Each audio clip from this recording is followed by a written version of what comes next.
Hi అండి. నమస్తే. ఎర్ర పావురం రెండవ భాగం. అన్నమాట నిలబెట్టుకున్నాడు ప్రొఫెసర్ డానియల్. చెప్పినట్లుగానే అవసరమైన ఎక్విప్మెంట్తో 2 రోజుల తరువాత తిరిగొచ్చాడు. అప్పటికే భువనేశ్వరీ దేవిని నీటుగా తయారు చేసి అతని ముందు నిలబెట్టారు నాగేంద్ర అనుచరులు. ఆ స్థావరంలోని విశాలమైన ఆ హాల్లో ఏర్పాటు చేయబడ్డ ఒక కుర్చీలో కూర్చోపెట్టబడి ఉంది భువనేశ్వరీ దేవి. చైర్ హ్యాండిల్స్కి ఉన్న ఐరన్ కప్స్తో ఆమె చేతులు కదలకుండా బిగించబడ్డాయి. రకరకాల వైర్లు, రంగురంగుల చిన్న చిన్న బల్బులు ఫిట్ చేయబడిన లోహపు చట్రం ఒకటి ఆమెకు తగిలించబడింది. ఆ చట్రంలోని వైర్లు ఆ గదిలో ఏర్పాటు చేయబడ్డ సూపర్ కంప్యూటర్కి కనెక్ట్ చేయబడ్డాయి. అంతా సరిచూసుకుని, వెల్ మిస్టర్ నాగేంద్ర, మీరు మీ అక్కగారి నుంచి రహస్యం తెలుసుకోవడానికి మొట్టమొదటిసారిగా ప్రయత్నించిన తేదీని, నెల, సంవత్సరాలతో సహా చెప్పండి అన్నాడు డానియల్ సూపర్ కంప్యూటర్ ముందు కూర్చుంటూ. నాగేంద్ర గుర్తు చేసుకుంటూ చెప్పాడు. 74వ సంవత్సరం మార్చి 13వ తారీఖు. చిన్నగా తలపంకించి కంప్యూటర్ బటన్స్ నొక్కాడు డానియల్. కంప్యూటర్ స్క్రీన్ మీద ఆ డేట్, నెల, సంవత్సరంతో పాటు ప్రత్యక్షమయ్యాయి. ఆ తర్వాత మరికొన్ని బటన్స్ ప్రెస్ చేశాడు. భువనేశ్వరీదేవి, 1974వ సంవత్సరం మార్చి నెల 13వ తేదీని మీ తమ్ముడు నాగేంద్ర మీ నుంచి ఒక రహస్యాన్ని తెలుసుకోవడానికి ప్రయత్నించాడు. ఆ రహస్యాన్ని వెంటనే చెప్పండి, స్పీక్అవుట్ అన్న ఇంగ్లీషు పదాలు కంప్యూటర్ స్క్రీన్ మీద ప్రత్యక్షమయ్యాయి. ఆ వెంటనే కంప్యూటర్ పక్కనే ఉన్న ఒక బటన్ నొక్కాడు. ఆ మరుక్షణంలోనే తీవ్రమైన ఒత్తిడికి గురైంది భువనేశ్వరీదేవి మెదడు. బాధగా నొసలు విరుస్తూ తలని అటూ ఇటూ కదిలించిందామె. ఆ తరువాత గాఢ సుషుప్తిలోకి జారిపోయినట్టు కదలకుండా ఉండిపోయింది. ఆమె చూస్తూనే ఉంది, కానీ తన కళ్ళెదుట ఏముందో ఆమెకు తెలియడం లేదు. కమాన్, స్పీక్అవుట్ మరో బటన్ నొక్కాడు డానియల్. ఆ మరుక్షణంలో శబ్దం రాకుండా కదిలాయి. మీరు అడుగుతున్న వజ్ర సంపద రహస్యం నాకు తెలియదు.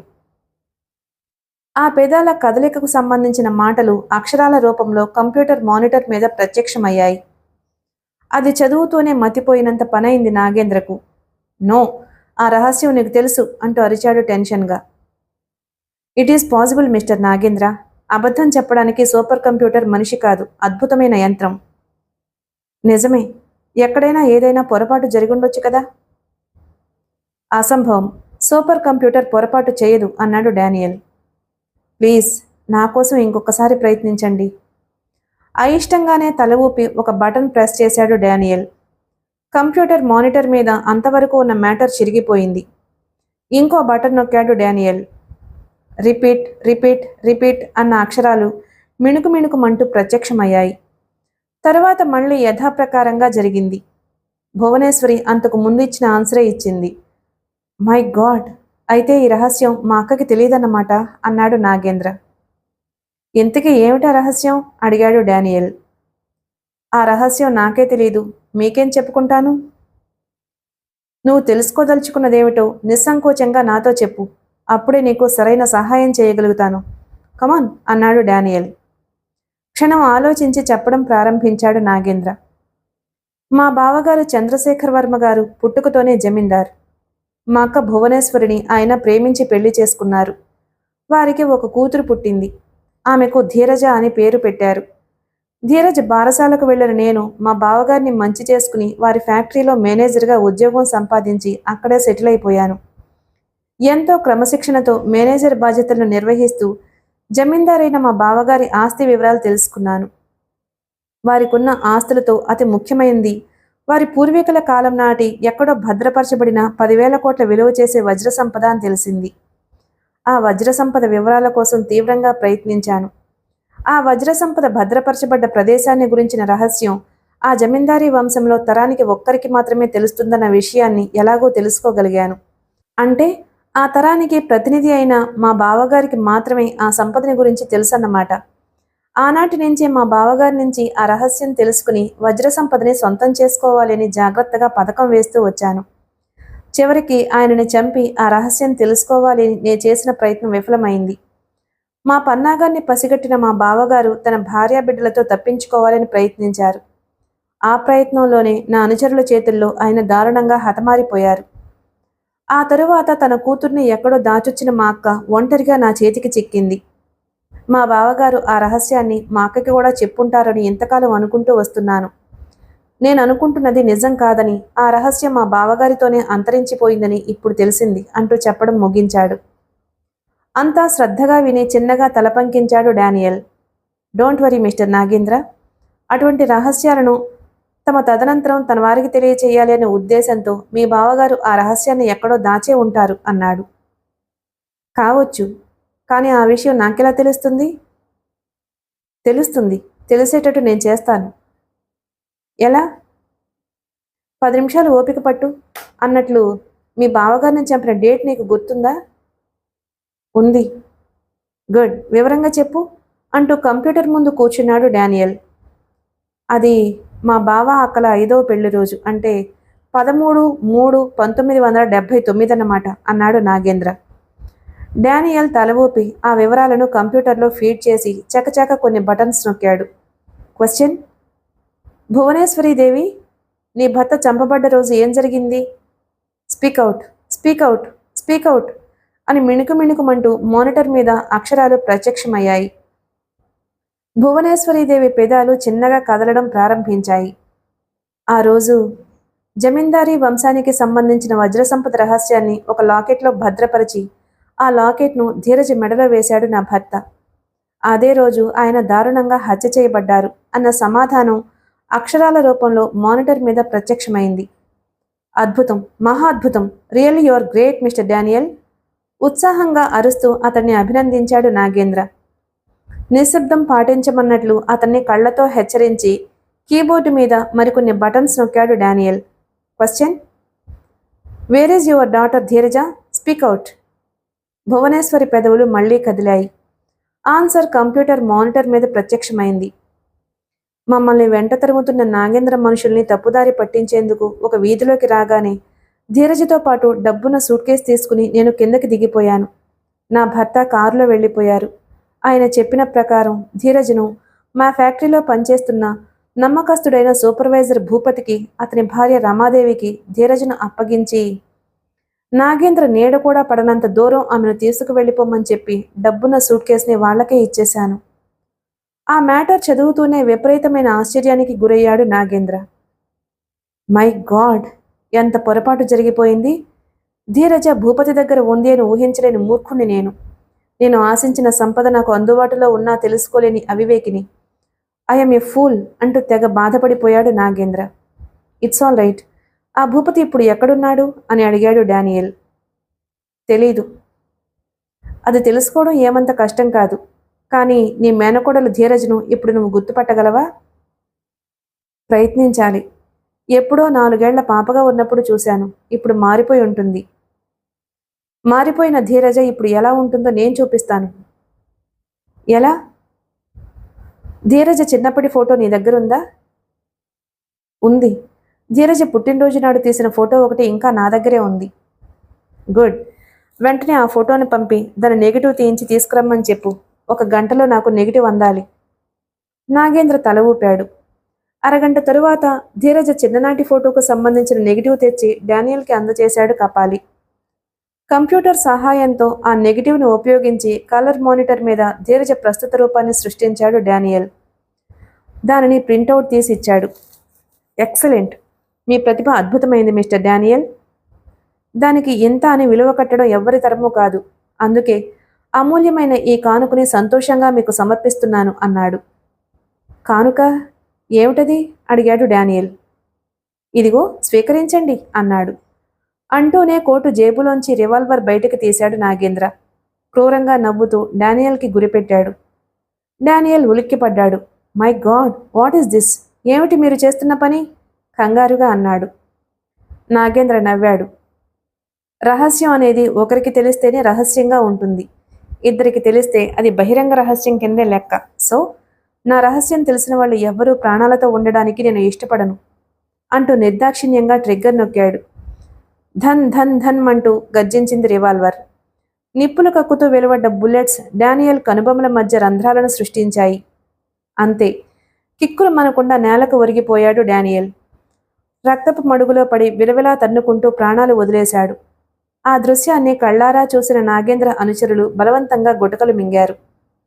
కపాలి, రివాల్వర్ బారెల్లోంచి వెలువడుతున్న పొగను నోటితో ఊది రివాల్వర్ను కోటు జేబులో పెట్టుకుంటూ పిలిచాడు నాగేంద్ర. ఎస్ బాస్ అంటూ అతని దగ్గరకొచ్చాడు కపాలి. డానియల్ శవాన్ని ఏ పార్టుకి ఆ పార్టు విడగొట్టి కొన్ని పార్ట్లు డ్రైనేజ్లోనూ కొన్ని పార్ట్లు సముద్రంలోనూ కలిపేయండి. ఈ సూపర్ కంప్యూటర్ని మంటలో వేసి బూడిద చేయండి అని ఆదేశించాడు నాగేంద్ర. అలాగే బాస్, ఆ చేత్తోనే భువనేశ్వరీదేవిని కూడా సఫా చేసేస్తాను అన్నాడు కపాలి. తల అడ్డంగా తిప్పాడు నాగేంద్ర. మా అక్కని అప్పుడే చంపొద్దు. ధీరజ మన చేతికి చిక్కితే ఆమెను లొంగదీసుకోవడానికి మా అక్కతో చాలా అవసరం ఉంటుంది.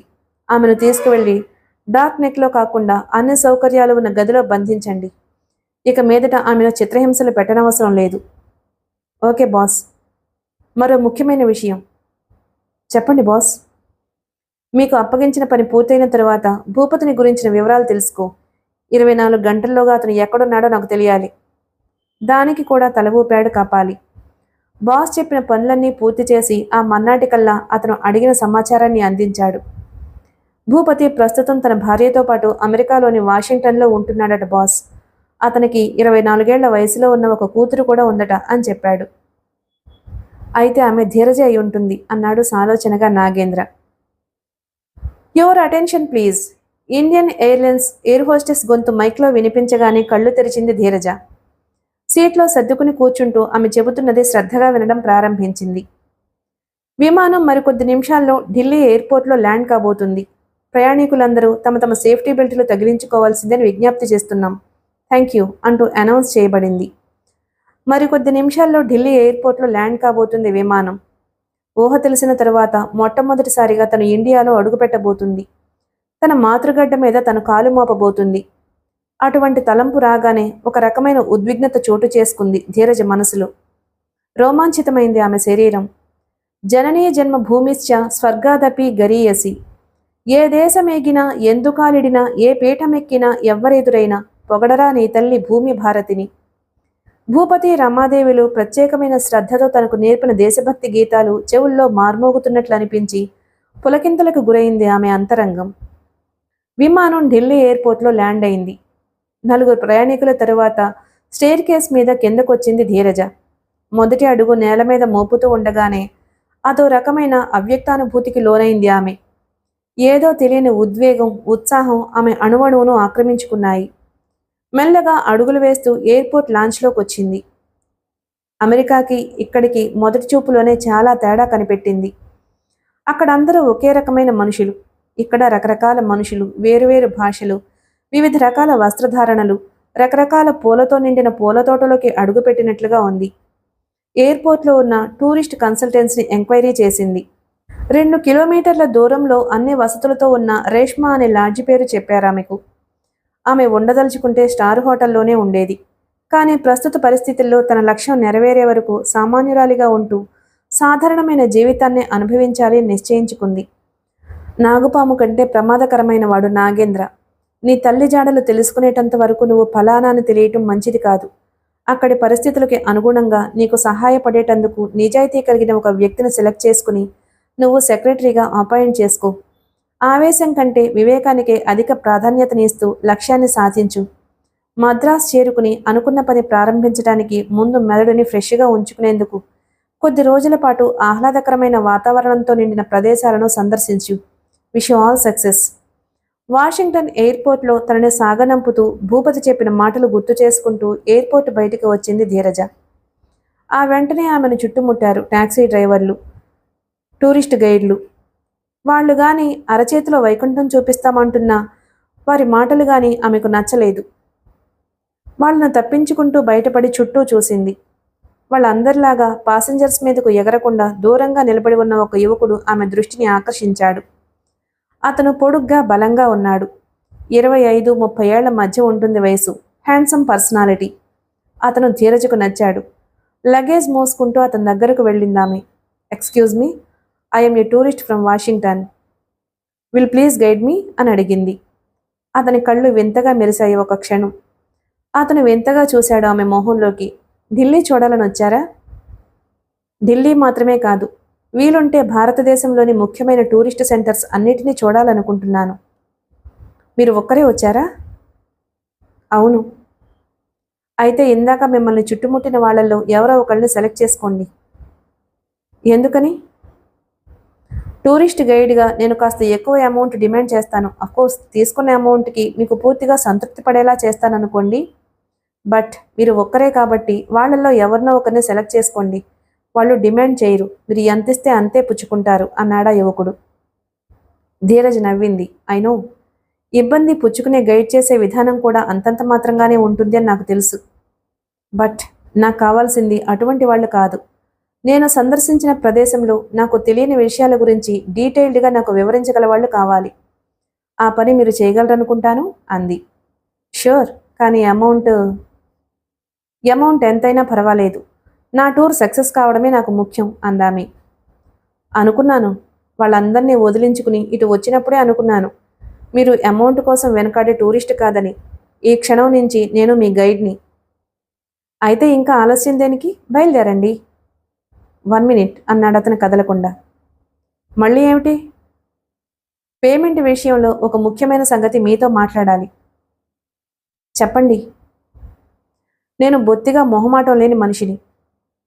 ఆ సంగతి తెలుస్తూనే ఉంది, చెప్పండి అంది ధీరజ నవ్వుతూ. చెబుతున్నాను వినండి. ఈ క్షణం నుంచి భోజనంతో సహా నాకయ్యే ఖర్చులన్నీ మీరే భరించాలి. అఫ్కోర్స్ నా సొంత ఖర్చులంటూ కొన్ని ఉన్నాయనుకోండి, వాటిని నేనే భరించుకుంటాను. మీ వెంట ఉంటూ నేను పనిచేసే గంటల్ని బట్టి గంటకి 25 రూపాయలు మీరు నాకు చెల్లించవలసి ఉంటుంది. నైట్ టైం అయితే గంటకి 50 ఇవ్వాల్సి ఉంటుంది. అందుకు ఇష్టమైతేనే నేను మీకు గైడ్గా పనిచేస్తాను. అగ్రీడ్. అయితే బయలుదేరండి. ముందుగా మనం ఎక్కడికి వెళ్ళాలి? లాడ్జ్కి. ఏ లాడ్జ్? రేష్మ. టూరిస్ట్ కన్సల్టెన్సీని కనుక్కున్నారన్నమాట. మంచివారే, పదండి. ఆమె చేతిలోని సూట్ కేసు అందుకుని ట్యాక్సీని పిలిచాడు అతను. ఇద్దరూ ట్యాక్సీ ఎక్కి కూర్చున్న తరువాత ధీరజ అడిగింది, నీ పేరేమిటి అని. రాకేష్. నా పేరు ధీరజ. అంటే వీరపుత్రిక అన్నమాట. రాకేష్ నవ్వేశాడు. ధీరజ కూడా నవ్వింది. మీరు టూరిస్ట్ గైడ్గా ఎంతకాలం నుంచి ఇక్కడ పనిచేస్తున్నారు అని అడిగింది. నాకు జ్ఞానోదయం అయినప్పటి నుంచి. ఎప్పుడైంది జ్ఞానోదయం? ఎంత చదువుకున్నా ఉద్యోగం దొరకదు అని తెలిసినప్పుడు. ఎంతవరకు చదువుకున్నావు? క్షణమాగి చెప్పాడతను. ఎంఎస్సి అని. ధీరజ ఆశ్చర్యపోయింది. ఎంఎస్సి చదువుకుని ఇలా గైడ్గా పనిచేస్తున్నావా? ఒక గైడ్గా మాత్రమే కాదు, సంపాదించటం కోసం నిజాయితీతో కూడిన చాలా పనులు చేస్తూ ఉంటాను. తప్పదు. ఉద్యోగం కోసం కాళ్ళరిగిపోయేలా ఆఫీసుల చుట్టూ తిరగడం కన్నా, అప్లికేషన్ పోస్ట్ చేస్తూ పోస్టల్ వాళ్ళను పోషించడం కన్నా ఇలా కష్టపడి సంపాదించుకోవడమే బెటర్. గుడ్. మీలా స్వశక్తి మీద ఆధారపడే వాళ్ళంటే నాకు చాలా ఇష్టం. థ్యాంక్స్. రోజుకి ఏమాత్రం సంపాదిస్తావు? చెప్పలేను. స్వశక్తి మీద ఆధారపడే వాళ్ళకి అదృష్టం కూడా అప్పుడప్పుడు తోడవుతూ ఉండాలి. అప్పుడే వాళ్ళ సంపాదన బాగుంటుంది. మీరు చాలా బాగా మాట్లాడతారు. కానీ ఏమి లాభం? మాటల్ని కొనుక్కునేవాళ్ళు దేశంలో ఇంకా పుట్టలేదు. ధీరజ నవ్వింది. ట్యాక్సీ రేష్మా లాడ్జి ముందు ఆగింది. ఆ రోజు వాషింగ్టన్ నుంచి దావూద్ నాగేంద్రను కాంటాక్ట్ చేశాడు. Yes speaking. What happened? మీరు చెప్పిన భూపతి తన ఫ్యామిలీతో ఇంకా ఇక్కడే ఉన్నాడు బాస్. ఇండియన్ ట్రీట్ పేరుతో రెస్టారెంట్ను ఒకదాన్ని నడుపుతున్నాడు. బాగానే సంపాదించాడట. You full. అతని సంపాదన గురించి కాదు. ధీరజ్ ఏమైందో చెప్పు అరిచాడు నాగేంద్ర. ధీరజ్ గురించి ఎంక్వైరీ చేశాను బాస్. ఆమె ఇక్కడ లేదు. ఎక్కడుందో తెలుసుకో. తెలుసుకున్నాను బాస్. నేను వాషింగ్టన్ రావడానికి కొన్ని గంటల ముందే ఆమె ఇండియాకి బయలుదేరి వెళ్ళిందట. ఎందుకు? వివరాలు తెలియవు. టూరిస్టుగా వచ్చిందనుకుంటాను. హై సి. నన్నేం చేయమంటారు బాస్? వెంటనే బయలుదేరి ఢిల్లీ చేరుకో. అక్కడ ఇండియా గేట్ దగ్గరున్న పార్కులో కపాలి నిన్ను కలుసుకుంటాడు. చేయవలసిన దాని గురించి అతనే నీతో చెప్తాడు. అలాగే బాస్, ఉంటాను. ఓకే. నాగేంద్ర రిసీవర్ని క్రెడిల్ చేసి లేచి నిలబడి సిగరెట్ వెలిగించుకున్నాడు. గట్టిగా దమ్ములాగి పొగని గాల్లోకి వదులుతూ ఆలోచిస్తూ పచార్లు చేయటం ప్రారంభించాడు. తను 20 ఏళ్లుగా ఎదురుచూస్తున్న అదృష్ట దేవత ఇప్పుడు తనకి అందుబాటులోకి వచ్చింది. ధీరజ్ను బంధించగలిగానా, ఆమె దగ్గరున్న ఆ లాకెట్ని సొంతం చేసుకోగలిగినా తన జీవితాశయం నెరవేరినట్లే. 10,000 కోట్ల విలువ చేసే వజ్ర సంపద తన హస్తగతం అయినట్లే. ఇప్పుడే తను చాలా తెలివిగా వ్యవహరించాలి. బాగా ఆలోచించి అప్పటికప్పుడే ఇద్దరికి ఫోన్ చేసి వెంటనే రమ్మని చెప్పాడు. వారిలో ఒకరు కపాలి, రెండో అతను ప్రొఫెషనల్ కిల్లర్ సాహు. గంట తరువాత 10 నిమిషాల తేడాతో ఆ ఇద్దరు అక్కడికొచ్చారు. నేను చెప్పేది జాగ్రత్తగా వినండి. ఈ ఫోటోలో ఉన్న అమ్మాయి నా మేనకోడలు ధీరజ. టూరిస్టుగా ఇండియా వచ్చి ప్రస్తుతం ఢిల్లీలో ఉంటున్నట్లు తెలిసింది. మీరు వెంటనే బయలుదేరి ఢిల్లీ వెళ్ళండి. ధీరజ ఎక్కడుందో తెలుసుకుని ఆమె మెడలో ఉన్న లాకెట్ని చేజిక్కించుకోవడానికి ప్రయత్నించండి. తప్పదు అనుకుంటే ఆమెను చంపైనా ఆ లాకెట్ను తీసుకురండి. ఒకవేళ ఆ లాకెట్ ఆమె దగ్గర లేకపోతే ఆమెను ప్రాణాలతో బంధించి తీసుకురావాలి. అర్థమైందా అంటూ వివరించాడు. అర్థమైందన్నట్లు తలలు ఊపారా ఇద్దరు. అక్కడికి చేరుకున్న వెంటనే ఎప్పటికప్పుడు ఈ ప్రోగ్రెస్ను తెలియచేస్తూ నాకు ఫోన్ చేయండి. అంతేకాదు, వాషింగ్టన్ నుంచి తిరిగి వస్తున్న దావూద్ ఏదో సమయంలో మిమ్మల్ని కలుసుకుంటాడు. ధీరజ్ని గురించి అతను మరికొన్ని వివరాలు చెప్తాడు. ఓకే అన్నాడు సాహు. లుక్ మిస్టర్ సాహు, ఇది ఒక మనిషి ప్రాణాలు తీయడంతో పూర్తయ్యే పని కాదు. ఆ లాకెట్ సంపాదించడం ముఖ్యంగా నీ తెలివితేటల మీద, శక్తి సామర్థ్యాల మీద ఆధారపడుందన్న సంగతి మర్చిపోవద్దు.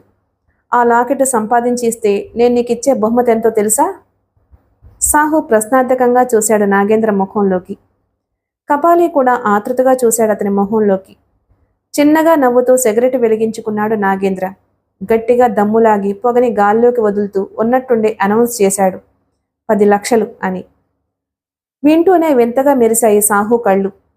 మీరు నిశ్చింతగా ఉండండి, పని పూర్తి చేస్తాను కానీ అంటూ కపాలి వంక చూశాడు. నీ సందేహం అర్థమైంది సాహు.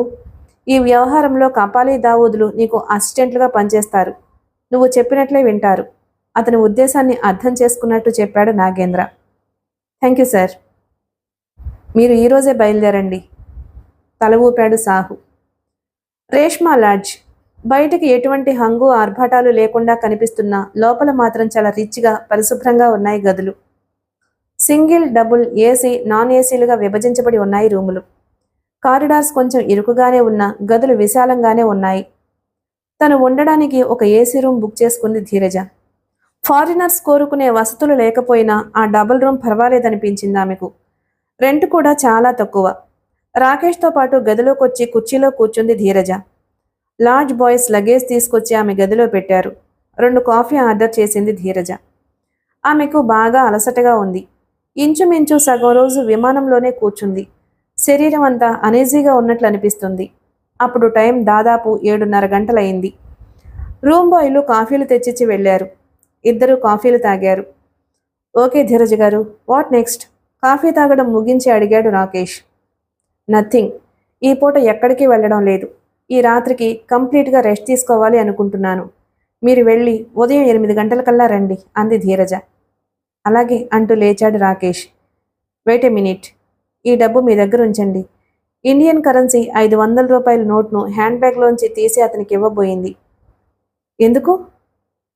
అడ్వాన్స్గా ఉంచుకోండి. నా టూర్ పూర్తయిన తర్వాత చూసుకుందాం. సారీ, అడ్వాన్స్ తీసుకోవడం నాకు అలవాటు లేదు. ఎందుకంటే అడ్వాన్స్ పేరుతో మీ దగ్గర డబ్బు తీసుకుంటే ఆ తర్వాత నేను ఒక అరగంట ఆలస్యంగా వచ్చినా మీరు నన్ను అనుమానించే అవకాశం ఉంది. డబ్బు తీసుకున్నాను గనక ఇంకా రానేమో అని కూడా మీకు అనిపించవచ్చు. నన్ను గురించి ఇతరులు అలా అనుకోవడం నాకు ఇష్టం ఉండదు. మీ మీద నాకు నమ్మకం ఉంది. అంతా ఒకేసారి తీసుకుంటాను. మీ దగ్గరే ఉంచండి. ఉదయాన్నే వస్తాను. గుడ్ నైట్ అంటూ ఆమె సమాధానం కోసం ఎదురు చూడకుండా ఆ గదిలో నుంచి వెళ్ళిపోయాడు రాకేష్. చిన్నగా నిట్టూరుస్తూ డబ్బును తన హ్యాండ్ బ్యాగ్లో పెట్టుకుని తన లగేజ్లోంచి చిన్న చిన్న ట్రావెల్ గూడ్స్ని బయటకు తీసి ఆ గదిలో నిలువుటద్దం ముందున్న టేబుల్ మీద ఉంచింది. ఆ తరువాత తలుపు మూసి డ్రెస్ విప్పేసి ఒంటికి టవల్ చుట్టుకుని అటాచ్డ్ బాత్రూంలోకి వెళ్ళింది ధీరజ. బాత్రూంలో టబ్ సౌకర్యం లేదు. స్టార్ హోటల్స్లో తప్ప ఇటువంటి లాడ్జిల్లో టబ్ సౌకర్యాలు ఉండవు. షవర్ కింద స్నానం ముగించి నైటీ వేసుకుని రూమ్ బాయ్ని పిలిచింది.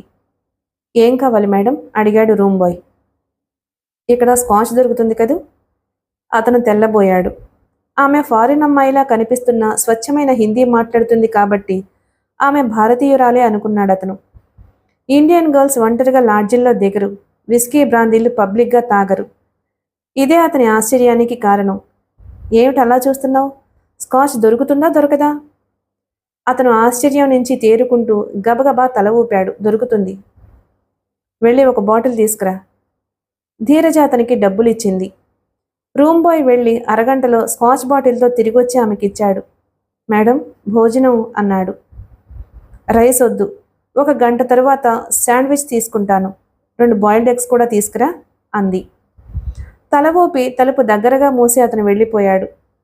ధీరజ స్కాచ్ బాటిల్ ఓపెన్ చేసి తాగడం ప్రారంభించింది.